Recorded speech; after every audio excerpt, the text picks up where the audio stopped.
Hey guys, it's me. A lot of you have reached out to me asking me if I would teach classes. Right now, I'm just not at a point where I can hold a class. I have two girls that keep me super busy. However, I would love to share my info. So I'm gonna start doing videos that talk about all of my techniques, all of my products, and that way you guys can follow and get more education, have it at your fingertips. So first off, I'm going to talk about balayage. Also, clients, you can watch this as well. It'll give you some education and insight into how much effort and how much work we do put into doing your hair. It's not just like a mindless thing that we do. So I'm going to get into balayage. My favorite products to use for balayage are Joico Free Play for lightener. It's clay base. This lightener is my favorite because it's got a creamy smoothie consistency, but it's not so creamy that you cannot smudge it up and down. Also, how it hardens, it's very nice. It doesn't completely just get crispy right away. It takes some time to develop before it creates that outer hard shell. And just when you paint it on, it's very smooth. It gives you seamless results. And the mix ratio is 1:1. I usually do that at the root area.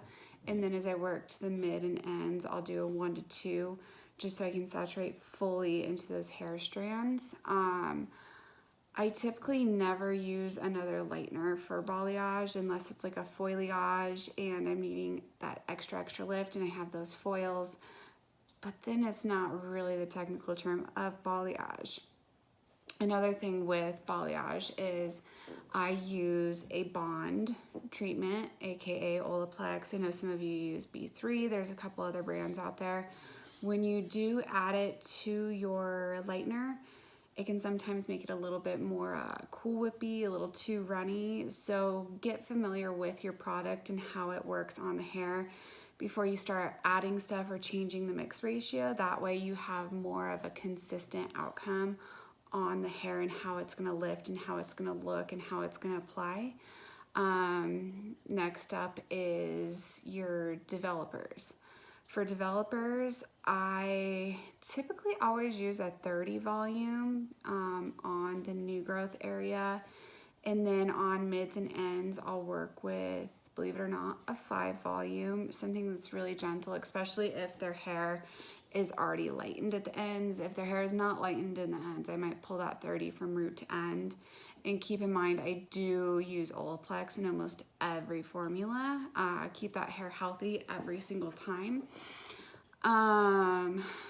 Next up would be insulators. And what I mean by that is you can do open air. You can do mesh sheets. I love my Color Track mesh sheets. I use the extra long ones. They work on everyone. Then there's plastic and foil. So open air. Open air is gonna be the best for those girls that just want that sun-kissed look, those girls that have virgin hair. It's their first time getting their hair colored. A lot of times I do open air. Even they might show you a picture of wanting more. If you do that, you'll probably most likely shock them. That's what they want, but they're not used to seeing color on them. So open air, maybe go heavy-handed with your sections and your saturation.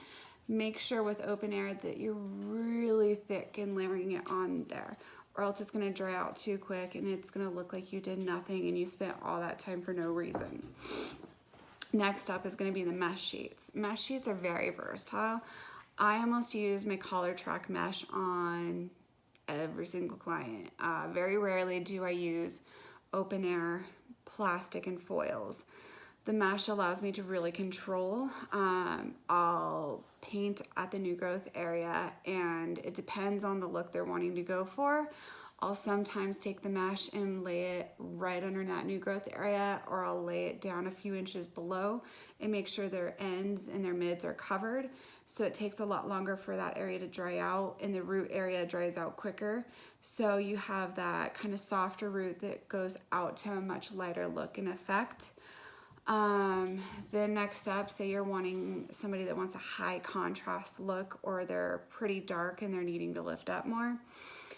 plastic is what I would say to use. I love my No Cling color track. It's easy to rip off when my hands are covered in lightener. You just tear it and it comes off and lay it on top and it'll adhere to the lightener. With using sticky wrap and clingy wrap, it can get to be a mess until you get used to it. Make sure you have a cutter for that. What's nice about that is when you do lay it on, you can cling it against the other one below it. The first few sections with your no cling, you kind of have to master at how you lay it on top of the hair so you don't lose them and they don't fall out. I'll work with little pin curl clips and sometimes clip them on each other until I get enough layered up, and that way they stick and they don't fall. Then foils, foliage. Foils are a great way to get that extra lift because your lightener is not drying out. It gives more of a high definition look, so they're really gonna see their dark against their light hair. It also is something you have to be careful with your volume and your developer. I do not use anything over 20 volume in foils. There is no need to use anything higher. You're just destroying the hair. I rather go low and slow and keep that hair healthy, keep that color beautiful. If you go in there with a 30 or a 40 volume, shame on you if you're using foils, because that is just gonna blow open their hair and destroy it. 30 and 40 volume are only to be used, in my terms, on an open air, mesh, sometimes plastic, depends on how long you're processing them, but don't use any higher. I don't care if you have a bond treatment or whatever in there. If you put that 40 volume on there, you're gonna get a quicker lift, but it's not gonna keep lifting as long as a 20 volume. 20 volume, you're gonna have a slower lift, but I guarantee it'll get you higher lift and brighter than that 40 volume. So those are my kind of little insulators and tricks to get different looks and effects from open air is very soft, natural. I kind of describe it as a little girl in summer when she's been out in the sun all summer and you just see those soft highlights kind of cascading through. That's the look you're gonna get with that. And the others kind of work themselves up from that. Also, about how much you use on each section, where you use them. What you kind of got to do is visually look at where you're laying that lightener and say I have a girl that's wanting to be extremely blonde. I am going to do full panels, and what I mean by that is I'm painting all the way up to her root and mids and ends as if it looks like it's in a foil, but it's still that surface, so it's a full panel, and I'll do a full head of that. That's going to give you your really bright blondes, but still give them a soft, smooth grow out. If they're wanting to see a little bit more definition, a little bit more root, then there's the V's in the slants that you'll hear, and a V is going to literally look like a V that's painted on at the root area, and then you surface paint it down. And then there's slants. Slants are going to be, here's the hair here, and you're just gonna paint on one side, can you hear me, and go down. And then next up is knowing if your client shows you a picture and you look at the picture and say from here to here, you have to break it down. Is that all fully blonde? Is there low lights through it? If it's fully blonde, then as you're working through your sections, make sure you're fully saturating through these ends. And that's when I'll mix more of a liquidy consistency for my balayage, because it's a lot easier to work and make sure you get all this covered versus the thicker. You want it to stay put, not move, and make sure it gets that soft lift that I'll do at the roots.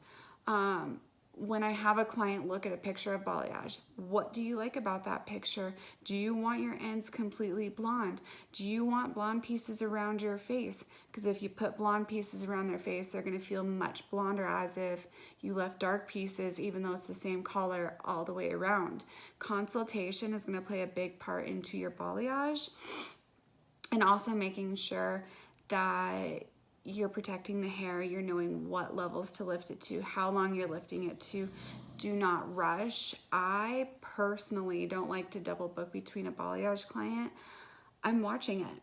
I'm pulling off mesh, I'm pulling off plastic. As that hair is processed, I pull it off so that it can harden, dry out, and slow down the processing or stop while the other stuff can catch up. If you're gonna paint everything on and sit them over to the side and you get to them when you're done with your next one, they may lift too high. You may get super, super blonde pieces back here because that's where you started, and then just normal blondes up here, and you're not gonna have even if you put on that gloss is gonna come off and you're gonna have an uneven consistency.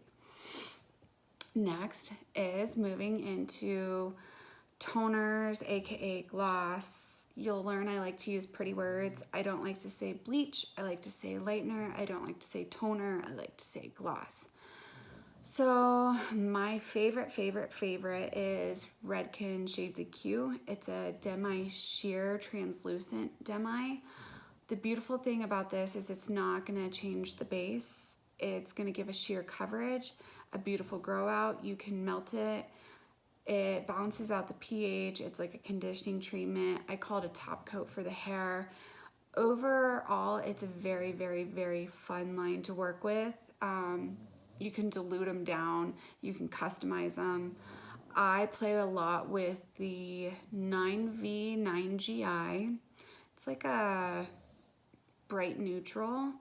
Then I love taking 9T and I dilute it down with clear. It's gonna give me an icy clean blonde. The 9P is very pearly. I think of like a pearl necklace and the iridescent look that you can get. You get like the violets, you get maybe a hint of warm. It's for those clients that want that icy, but not that true icy. And then you have those girls that come in showing you like the silver hair. I love to grab for my Redken Shades 8T, but you have to make sure that they're not a level 12 and you're putting an 8T on them, you'll get blue. So make sure you're remembering your color wheel, color theory when you are glossing them at the shampoo bowl. Next up, I love to do shadow roots. A shadow root I will apply, and what it's gonna do is they're still gonna be bright at their roots, but it's not gonna be bright as everything else, and it's gonna give them more longevity in their color. So what I like to explain to my clients, I'm gonna be using a gloss on you. The difference between that and a permanent is like taking a black legging, put it over your leg. You don't see your skin through it, you just see black. A gloss is like a black pantyhose. Put that over your leg. You still see your skin through it, but there's a black tone. So they're still gonna have those highlights, but with a darker tone that melts out to a much lighter tone. It's more natural. No one's hair grows from their roots platinum bright blonde. If they're wanting more of a higher, brighter look, don't do a shadow root on them. Next up, I love Pravana and Pulp Riot. They both have really fun express toners. Be careful with the violet in those guys because they are strong and processed like that. The neutral with Pulp Riot, it's gorgeous, gorgeous, gorgeous, gorgeous on those brunettes that you balayage that don't want that silvery, icy blonde. They just want a soft, neutralized blonde. I do 1 to 2 mixed ratio with a 6%. And then next up, I do a outside of the box, and you'll see that in a lot of my posts. I will say I did a base bump with Redken High Lift and usually the 0 or a 10 volume. That's gonna alter the base. I call it the highlighter to the contour. It's gonna lighten their base. It's gonna smudge out your lines. It's gonna look like it grew from their head. It's a brighter, high blend. It's as if you went through and did baby lights all over the head and you did an in-between color. You're not gonna see their natural anymore, and it's gonna give a really soft grow out. It also helps with lifting the blonde a little bit more. So there's some girls I have kept it away from their base, but their ends, they really want that really pretty creamy blonde. I'll take the Redken High Lift at the shampoo bowl, run it through their ends, comb it through, and then maybe I'll do a shadow root and melt it down to that. Those are some of my favorite techniques. If you look in my videos, you'll see me And that's what I'm doing, and that's what I mean when I reference to Redken HLAP. That's Redken High Lift Ash Pearl. Ash Pearl is my favorite one out of the high lifts. It can really lift up any level, and it's not too golden. And that's the thing with breaking the base. Everyone says it gets gold. Well, if you use the right high lift blonde, you don't leave it on for long, and you use one with great ash tonal value, then you're good. I have some girls that I will mix a little bit of the T and a little bit of the V and with the AP. I have occasionally put a full T on a client. Beware, it'll turn them blue.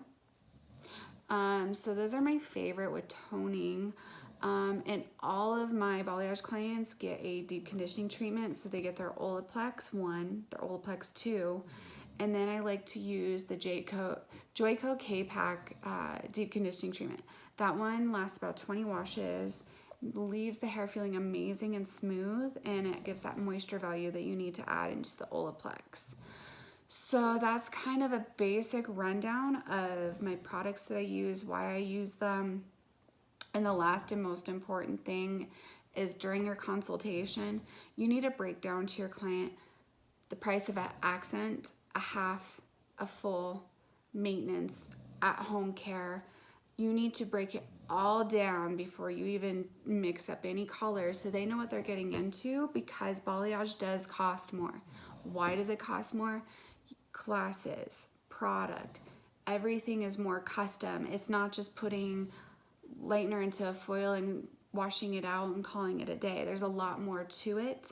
Also, my balayage clients, all of them get a full balayage in summertime. They get a half balayage in the fall, and they'll get an accent through winter and spring. I like to really grow in that depth if they're wanting to have, not be that kind of all over blonde, if they're wanting to have some lowlights and definition to it. That way you're not overworking the hair, you're giving them different looks. I also play with the toners and the glosses. No client ever gets the exact same gloss every single time. They might get the same pattern, the same layout, but we play with how bright and how dark it is, and I'll sometimes add some lowlights in with the Redken Shades Demi. And I think that's it. Oh no, I have one more. I pre-tone all of my clients with Matrix Brass Off. Even if it's my ones that are wanting that honey beige, I put the shampoo on their head and I go and I mix up their color so it can neutralize everything down and gives me a nice clean slate. The only ones I don't would be like coppers, but that's a given. Why would you put that on them? Anyways, okay, so that's the start of my videos, and I'm gonna talk about techniques at each one. This was kind of a big overview, and I'll wait for my DMs to blow up in my Instagram and Facebook of what you guys want to hear more of, if this video was good. And make sure you look at my videos on my YouTube page, because those break down everything that I did in the process, and look at the patterns, the layouts. Did I use mesh? Did I use plastic? Did I use foils? And the after looks that you saw from that. So I hope you enjoy it, and I'll see you guys next week. I think I'll talk about baby lights. I love